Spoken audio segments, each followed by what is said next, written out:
My name is Andries and I have been the inventor of the TrueAge scanner. I was born and raised in the northern part of the Netherlands and went for my studies to Groningen, the largest city in this part of the Netherlands. I'm still working in Groningen at the University Medical Center of Groningen.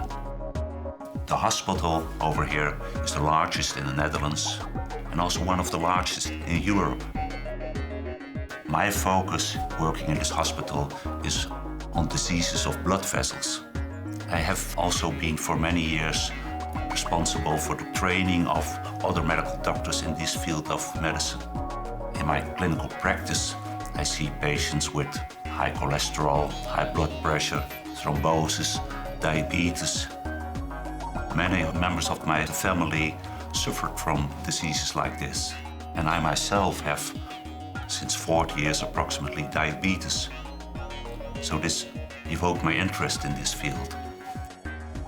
Many of the diseases seem to be inevitable and lead to serious problems. But in my opinion, this is not true. It is possible to prevent these diseases. Let's take the example of high cholesterol. People with high cholesterol levels due to a genetic disorder in their family died in their 40s from heart attacks.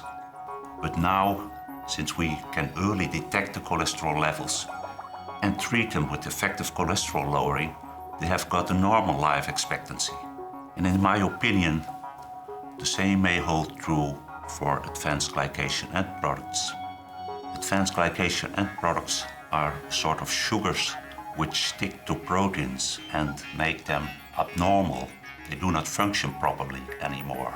These AGEs have a key role in the processes of aging and in the development of several diseases. And AGEs do not develop at the same rate in every person.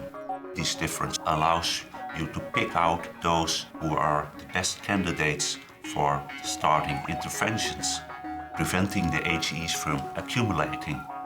For example, giving them foods which have lower amounts of AGEs. AGEs also have fluorescent properties. An American professor from the Case Western University in Cleveland, Vincent Monnier, was the first to find that fluorescence in skin biopsies was originated from advanced glycation end products.